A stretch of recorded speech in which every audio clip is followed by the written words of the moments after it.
Hi there, can everyone hear me? Good morning, everyone. So thank you very much for having me. And I'm going to take you today on a journey on a practical life of an operations researcher or optimization specialist in the consulting field. And today, what I want to talk about is how to bring optimization to use and to make it stick.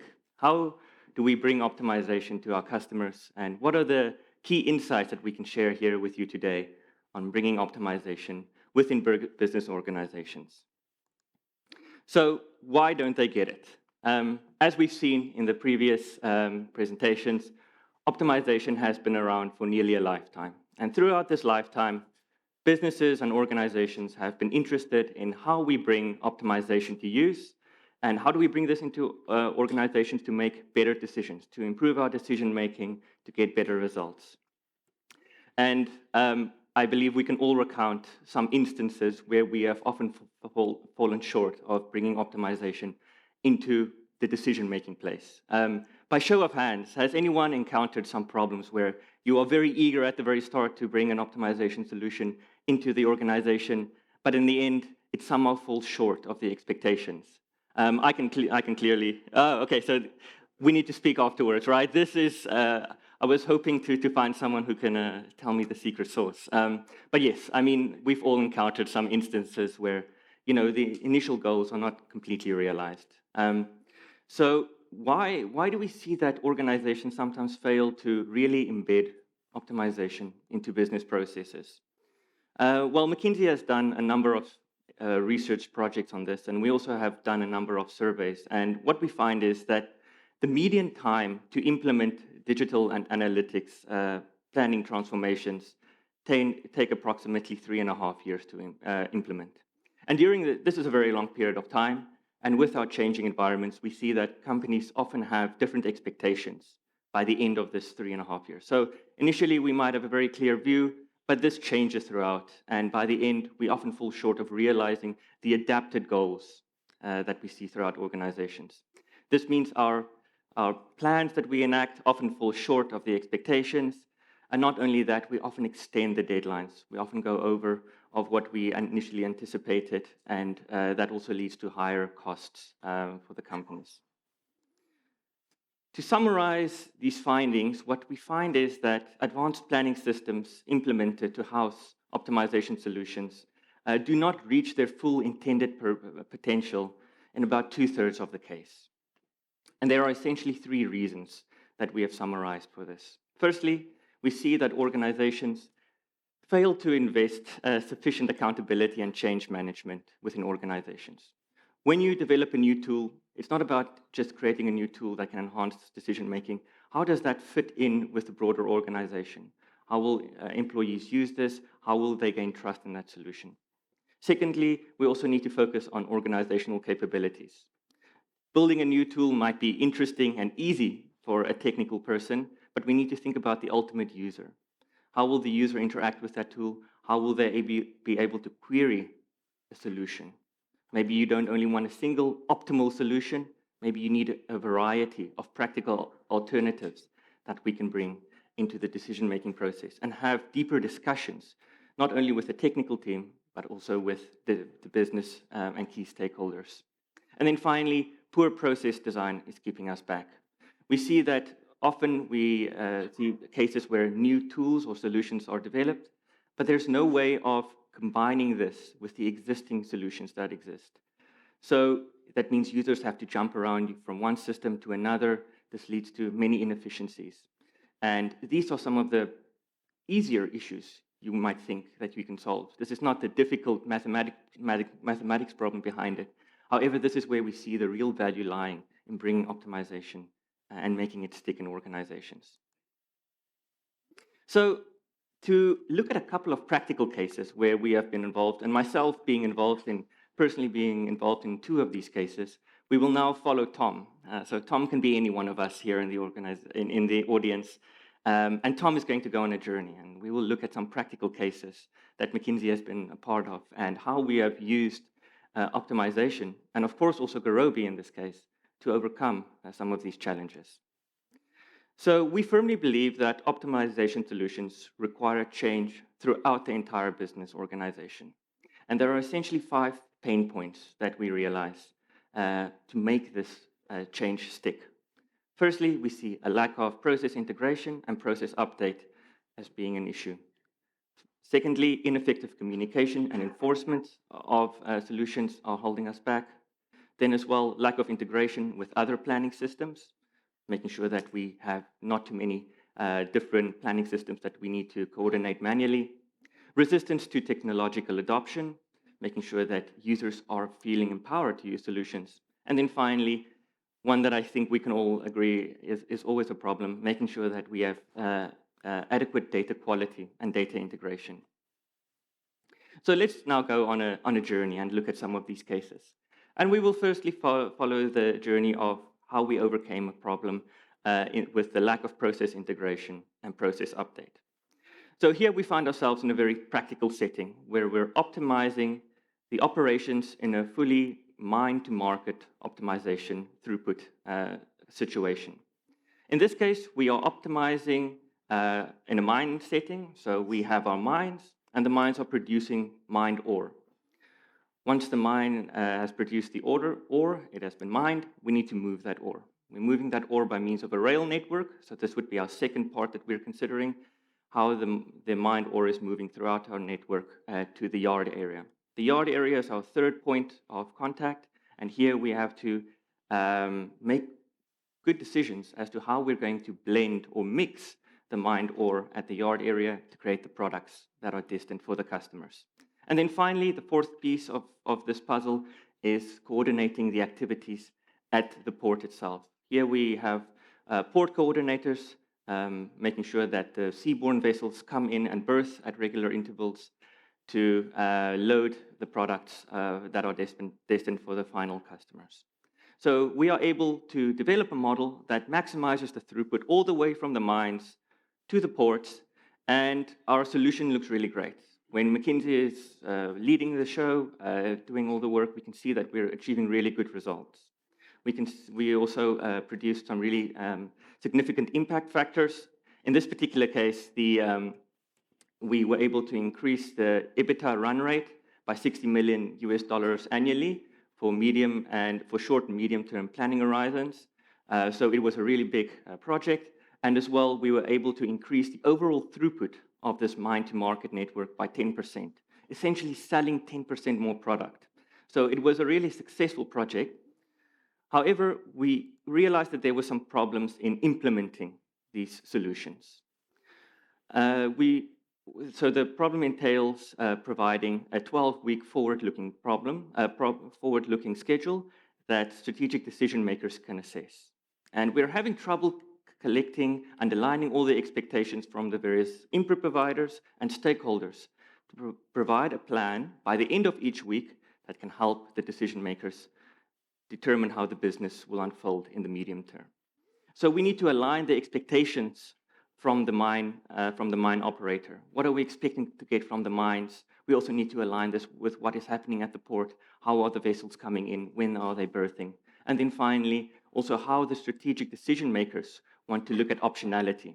And we're struggling to find ways of bringing everyone together to make decisions for the organization independently. So we devise a plan. The plan is to create a very centralized process where we can have visibility of this process and the decisions that are being made and build a plan in a systematic fashion. So we devise a plan where we can have certain goals per day to build a plan. We start on Mondays by means of collecting data. Might seem very simple, but collecting data from various sources, from various mines, is a very time-consuming process. Not only are we collecting the data and putting it into a centralized location, we are also allowing the decision makers to update their understanding of the data. If there is something that goes wrong, if there is a certain scenario that needs to be considered, we can bring this into the data. Not only looking at the mine data, but also, for instance, the train data, and making sure that all the locomotives are recorded accurately. If there is some downtime on the rail network, this is also recorded. By Wednesday, we are able to do some scenario modeling. We can now look at a number of schedules, not only one, but a number of scenarios that we would like to propose to the board, and think about what are all the things that we would want to change? In this case, we might want to change some of the blend rules. These are how we construct our products. And we can look at what the effect of these changes would be on the remainder of the schedule. So not only making the change for today, but seeing how this will populate throughout the remaining weeks. And here we have good understanding of how this will happen, and we can have collaboration on a centralized system. By Friday, we are able to showcase our results to the board and strategic decision makers. Here we are now able to not only show the very detailed analysis of the plans, but showcasing the plans at a glance. So we can look at one scenario, one snapshot from a glance and see what are the overall effects. Not only seeing the overall effects, how the plan would play out, but we can compare one plan to another. We can look at the KPIs of one plan as opposed to another. We can see that one plan might yield additional throughput, whereas another plan is better at meeting the requirements on how to blend our products. So in this case, we were able to overcome our process problems by introducing three things in essence. We constructed a plan in steps and made sure that it was aligned with everyone. The business users don't always understand exactly how the optimization solution works, and they need time to make sure that the inputs and considerations and preferences are included in a systematic fashion. Having a way to sign off on the agreed proposals every day led us to bring everyone on board. Secondly, we produced numerous scenarios. Having one single solution saying this is the optimal solution does not always cut it. We need to plan for certain eventualities, and we can use optimization to do so. We can include additional constraints, additional parameters, additional preferences in our models to produce a wide variety of solutions that we can present to decision makers. And then finally, visualizations are key to insights. At the start of the week, we just want to see that all the data is included in our systems, and by the end of the week, we want to have consolidated views of what the overall effects of a plan is. So in this case, we were able to overcome our planning issues by creating very strict processes that the users could adhere to, and also gave them a sense of how to build solutions in a structured fashion. Let us look at a second case now. In this case, we're going to look at ineffective communication and enforcement. And here we find ourselves in a different setting, in this case, ready-mix concrete facilities. And here we have to manage the operations of a fleet of ready-mix concrete trucks. And in this case, we are confronted with a situation that we are building, or we have built, a live dispatch optimizer. So in the ready-mix concrete business, there are often things that go wrong. There are often unforeseen events throughout the day, and we need to act very quickly to resolve these problems. So what might happen is that a truck may break down. And when a truck breaks down, we have a number of options as to how we can deal with this. We can either bring in a driver that's currently on standby, and that driver takes over the burden of the broken down truck, or we can reroute the existing fleet of trucks to deal with the problem. And this has to be done in real time. And we have built our optimization solution, and it can solve this problem. And we can see that the overall driver productivity has increased by 15%. So the idle time of the drivers, or the time the drivers spend waiting for actions, this has now decreased. And we can also see that we are better at delivering on-time deliveries by over 10%. So we are not delaying customer orders, and this leads to better customer satisfaction. However, we are struggling to get the dispatchers to implement these solutions and to implement these solutions in full. They're having trouble understanding why the solution is being presented. Why are we presenting a certain solution? How does this play into account with the other options that are available? So to implement the solution, since we have proven that it does work, we need to work more closely with the dispatchers. And so in this case, we set up a system where we will test the solution for 1 week through and through. That means that even if we run into situations where the model doesn't provide optimal solutions, we will go with it and we will learn from it. So we back ourselves, we say we will see this through end to end for 1 week, and we will track the performance of the drivers to see if overall we really do make an improvement. Secondly, we then also we also use the advantage we have in this model that we have complete visibility of our system. So we know exactly where the trucks are by means of GPS, and we can then, in a sense, when we provide an option when we provide a solution, we can showcase the exact outcomes of what that would mean in terms of the entire system for the remaining day, in terms of the routing of the trucks for the remaining day. Not only that, we also provide a number of practical alternatives. The decision makers do not only want one single solution, there are a number of practical considerations that they need to consider because perhaps the model doesn't have the understanding or the presence of mind that a dispatcher may have.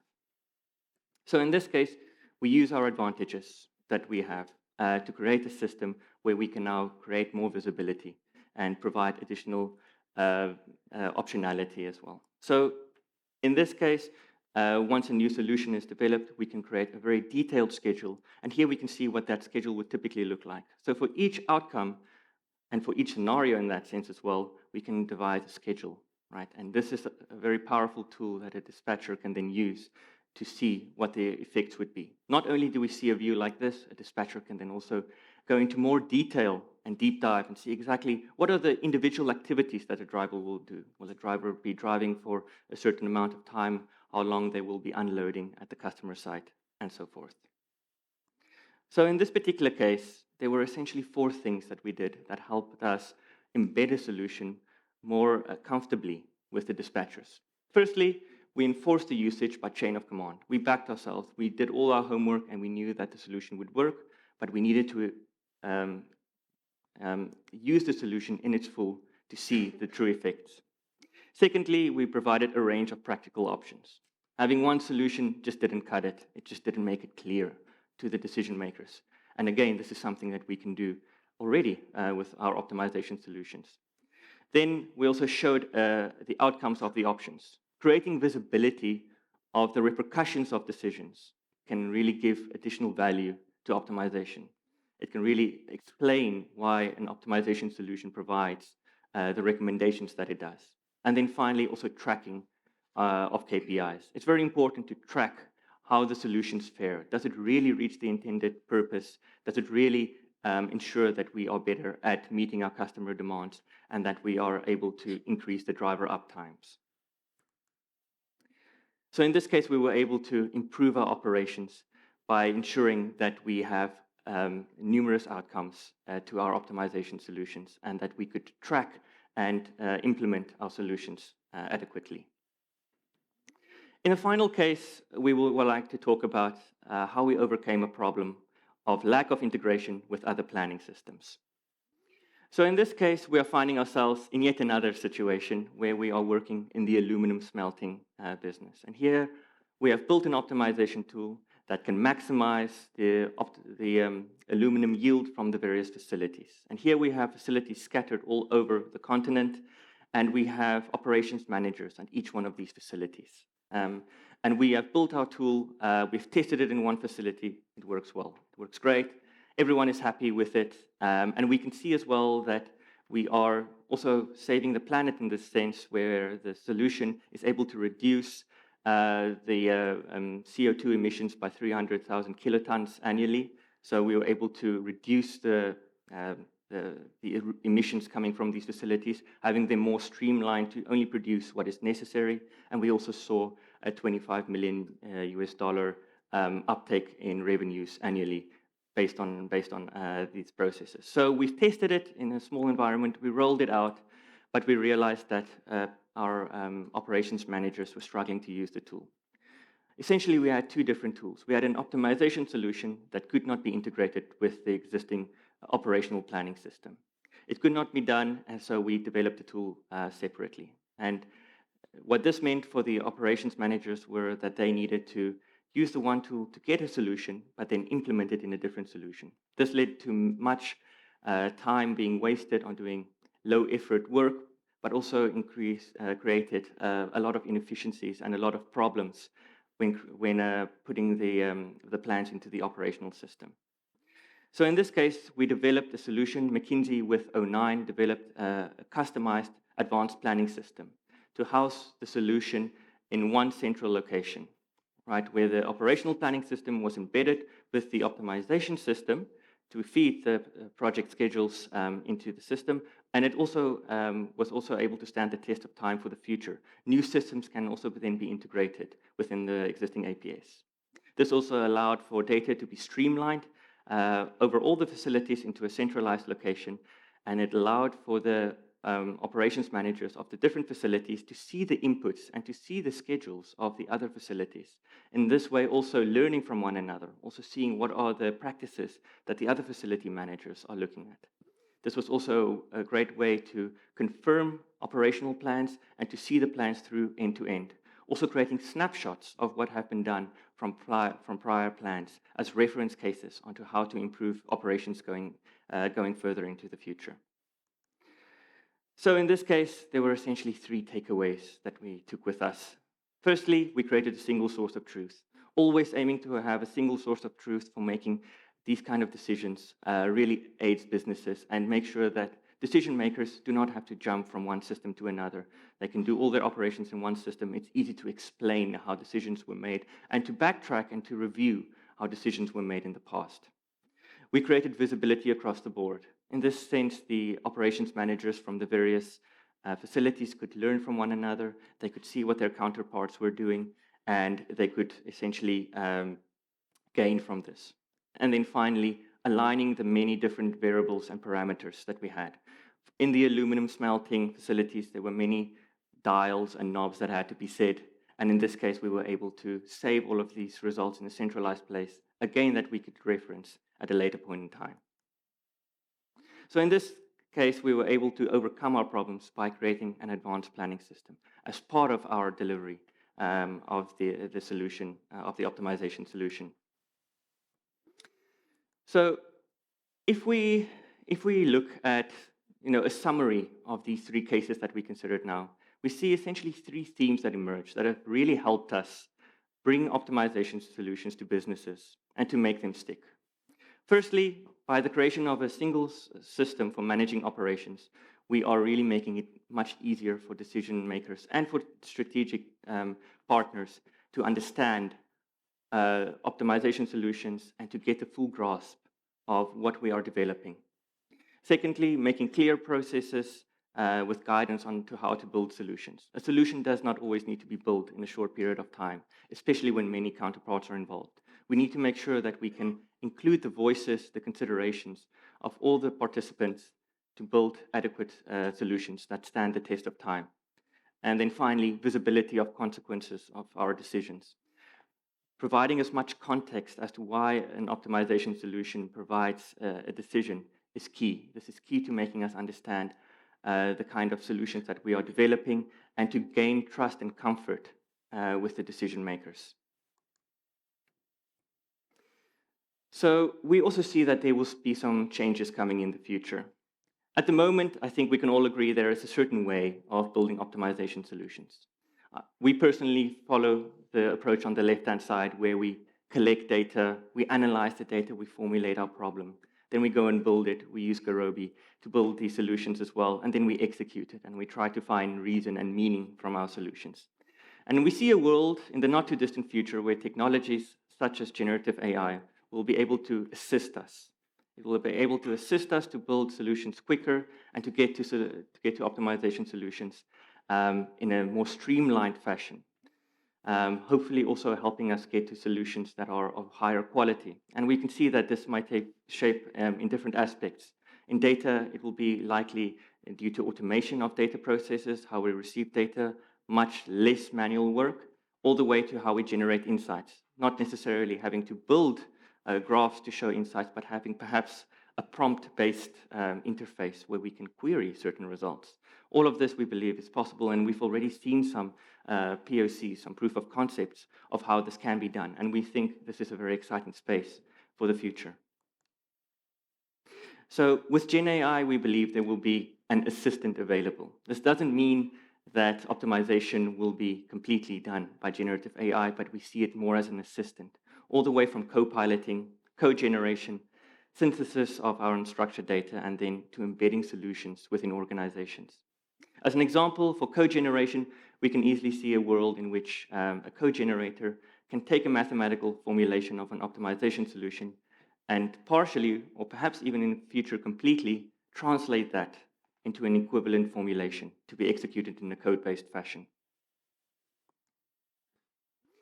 So if we look to the future, we see many changes coming, and there are a number of things that we can take to embrace with us. With all the changes in technology, we can use all of this to help us build better solutions, better optimization tools, and to help us improve the quality of our solutions.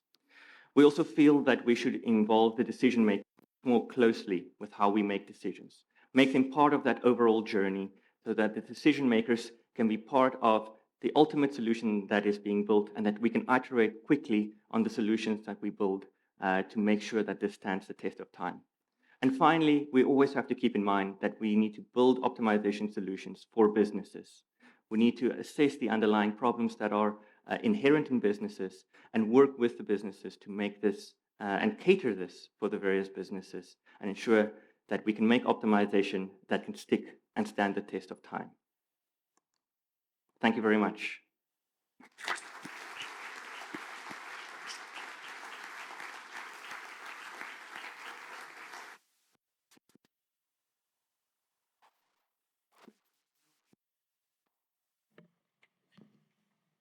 Any questions? Any questions that you're taking? Yeah. So all you need to do is press that little button here, and then your microphone in front of you will work, so we can all hear you. In case any questions, so please go ahead.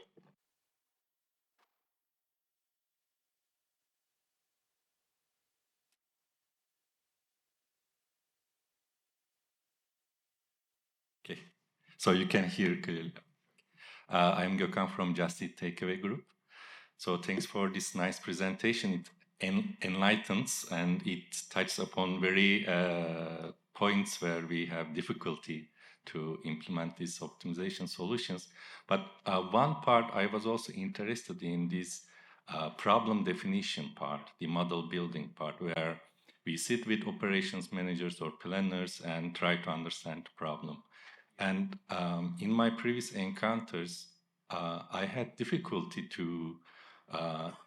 in this process, because sometimes they tell you about some constraints and maybe the ideal way of doing things, and you put those constraints into your model as if those are the feasible, those would imply the feasible decision. But then when you implement your solution and try to benchmark with the current systems, you realize that those constraints are not that respected, and then you have difficulty to prove the, let's say, the value of your solution. And I was wondering, how was your experience on that regard, if you would like to say a few words. Thank you.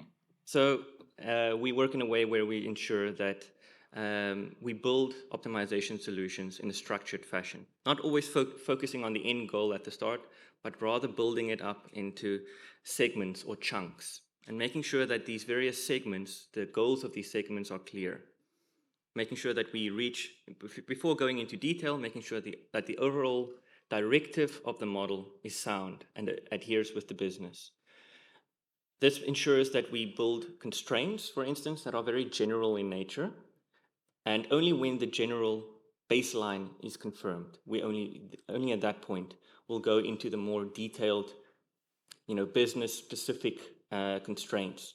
And in this way, we often don't have to backtrack, because I think this is perhaps where the problem comes in. You might build a solution, you might include a whole range of constraints, parameters, decisions, and you might need to backtrack at some point. So we try to avoid that by making sure that the baseline is sound, and that we have spent sufficient time in enforcing and understanding the baseline before deep diving. In all of these cases that we described earlier, the models were not really the problem. The optimization models we could implement. Sure, it's not an easy process, but we can build the models, and we do so by making sure that we reach certain goals with the clients that really talk to what is the essence of what we're trying to solve, instead of going for the details. Yeah. I hope that answers the question. Yes, thank you.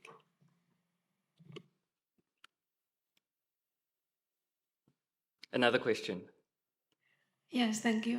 Thank you for the talk. It was really interesting. My question is about, I think, another challenge that we have found in a similar problems that you have described. Talking about the planning of like the week that you mentioned, like Monday, collecting data and so on.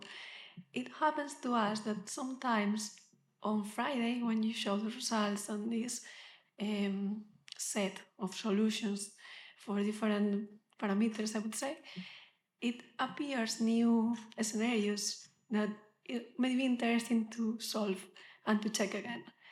And it starts like a loop where it's kind of difficult to get out of it, because once you show a result, another question appears, Sure. and it's difficult to get out. How do you face that? Yeah. So in our case, especially with this case that we looked for the mine-to-market solution, throughout the week we had certain milestones, essentially. We needed to reach these milestones, and we agreed with the team we will do so.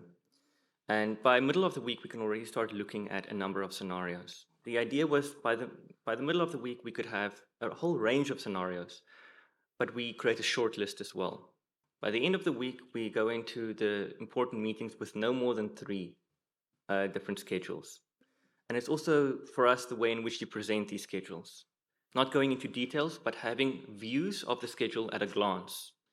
So to not even open those discussions or to take the decision making away from that, but having a view to say, if I look at the overall effects of this 12-week plan, what do we see on happening? We don't want to look specifically at the various things happening on the rail system or happening in the blending.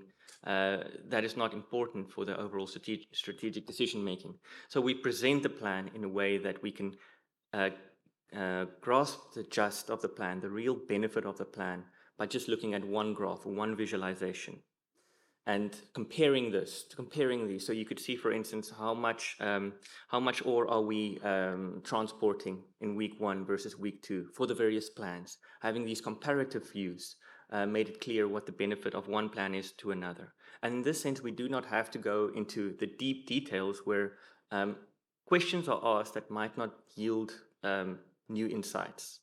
So really keeping it high level when it comes to the plan that we would want to implement, and leaving that the deep dives to the team throughout the week to solve and resolve and to come to a consensus on.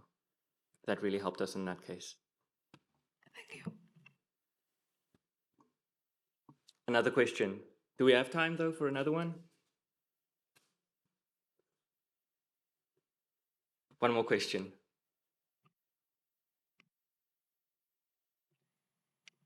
Yeah. Hi Thanks there. for the very nice presentation.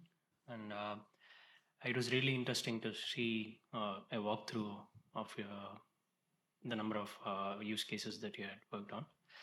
I had a question very specific to one of the points that you mentioned. You mentioned about visibility into the consequences of making decisions, right? So I come from an industry where people have been working on making decisions for 10, 15, 20, 30 years. So when we challenge them with decisions based on our optimization model, it is sometimes very hard to make them understand and say that these are the consequences. So I'm more interested in knowing how you tackle the challenge, if you face the challenge. Yeah, that's a very good question. I mean, sometimes it's not always clear what the outcomes would be, or how the outcomes will unfold. I think here it is very important to create a structure where you can consider the most likely outcomes and what this would mean to the overall system. So for us, it was in the ready-mix concrete business, and since we have very good data and availability of information on the drivers, we could plan and anticipate how long the operations of the drivers would be. So by essentially assigning the tasks to the drivers, we could then see how this will unfold, how this will practically unfold for the day, and creating the most accurate plan of that to showcase, to say, this is the most likely outcome. Sure, it might change again, but it creates a sense that the user could understand at a glance, again, what was happening. In our setting, it was a case where there were numerous incidents that occurred throughout the day. So the plans would update quite significantly throughout the day. And in each case, just showing the most likely outcome, and again, having a way to compare from one option to another what these outcomes would be, created the visibility that made the users understand what the repercussions of their decisions would be. It would make them understand why the model was proposing solution A and why their idea that they wanted to implement solution B might not be the optimal solution, might not be the way to go with it. So in that sense, it is understanding the problem in detail, understanding the context that you work with, and then providing the most accurate and most, the best view you have on the consequences. There is never, we find that there is never enough that you can do. You can always do more to understand the consequences or understand how decisions are made. Why are certain variables giving certain outcomes, right? There might be some cases where you need to look into the very specifics of the model.